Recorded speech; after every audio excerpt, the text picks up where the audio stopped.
عبادت کی ایک روح بتائی حضور نے، لب لباب کہیے اس کا، وہ کیا ہے؟ دعا۔ الدعاء مخ العبادہ، الدعاء هو العبادہ۔ حضور کی یہ دو احادیث بہت سادہ، بہت مختصر۔ دعا ہی عبادت کا جوہر ہے۔ مخ کہتے ہیں ہڈی کے اندر جو گودا ہوتا ہے وہ مخ ہے۔ گودا جو ہے عبادت کا وہ کیا ہے؟ دعا۔ توحید فی الدعا کیا ہے؟ صرف اللہ کو پکارا جائے گا۔ اور شرک فی الدعا، جس کو بھی پکاریں گے آپ مدد کے لیے اس کو آپ نے معبود بنایا ہے۔ کسے باشد، یہ مسئلہ سمجھ لیجئے۔ لا تدعو مع اللہ احدا، اللہ کے ساتھ کسی کو مت پکارو۔ حضور نے فرمایا کہ جوتی کا تسمہ بھی مانگنا ہو تو اللہ سے مانگو۔ اللہ نے تو دروازہ کھولا ہوا ہے، جو چاہو مانگو، کسی اور سے مت مانگو۔ فرض کیجئے اس وقت کوئی ارواح یہاں موجود ہو، فرض کیجئے مجھے جس سے بحث ہے وہ یہ ہے کہ مجھے پکارنے کی اجازت نہیں ہے۔ ہوا کرے کسی کی روح موجود ہو، ہوا کرے، مجھے میرے رب کی اجازت نہیں ہے کہ میں اسے پکاروں۔ مدد مانگوں گا اللہ سے، دعا کروں گا اللہ سے، استغاثہ کروں گا اللہ سے، تکلیف کے لیے دہائی دوں گا اللہ کی۔ اب اللہ جس سے چاہے کروا دے، کسی روح کو بھیج دے، کسی فرشتے کو بھیج دے، مجھے کیا ہے؟ مجھے آم کھانے ہیں، پیڑ نہیں گرنے۔ فلاں روح نے آگے کام کر دیا، کرے بھائی، میرا کام بننا چاہیے۔ اور فرشتہ آ گیا، اس نے کام بنا دیا، کرے، مجھے کیا غرض ہے اس سے؟ میرا کام بننا چاہیے۔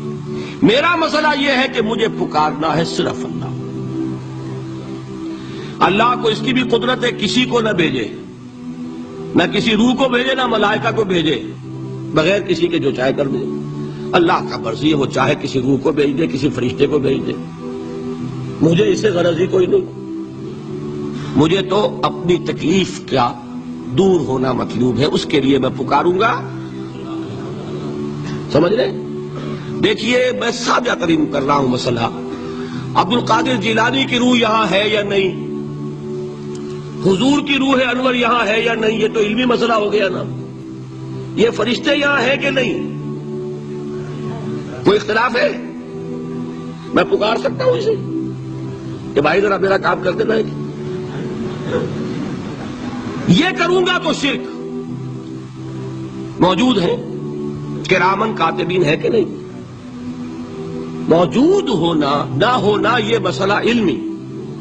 جو اصل میں شرک سے متعلق مسئلہ ہے وہ یہ ہے کہ پکارنے کی اجازت نہیں۔ دیکھیے حضور کی ایک حدیث ہے، اور یہ ایک ہمارے لیے خوشخبری ہے۔ آج 8واں دن ہے، آپ اپنی نیند کی قربانی دے رہے ہیں، آ رہے ہیں، سن رہے ہیں۔ یہ حدیث بھی سن لیجئے، بشارت والی حدیث ہے۔ مجتمع قوم فی بیت من بیوت اللہ، نہیں جمع ہوتے کچھ لوگ اللہ کے گھروں میں سے کسی گھر میں۔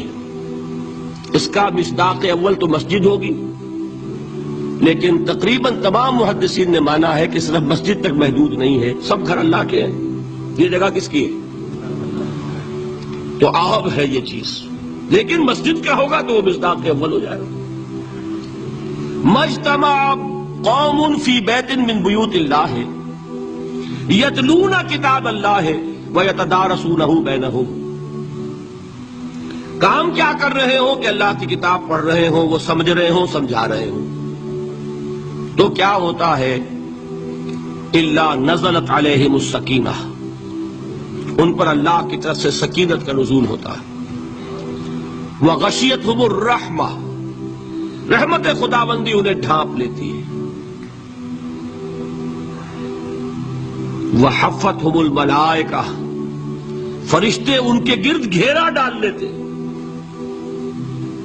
وذکرہم اللہ فی من عندہ، اور اللہ ذکر کرتا ہے ان کا ملائکہ مقربین کی محفل میں۔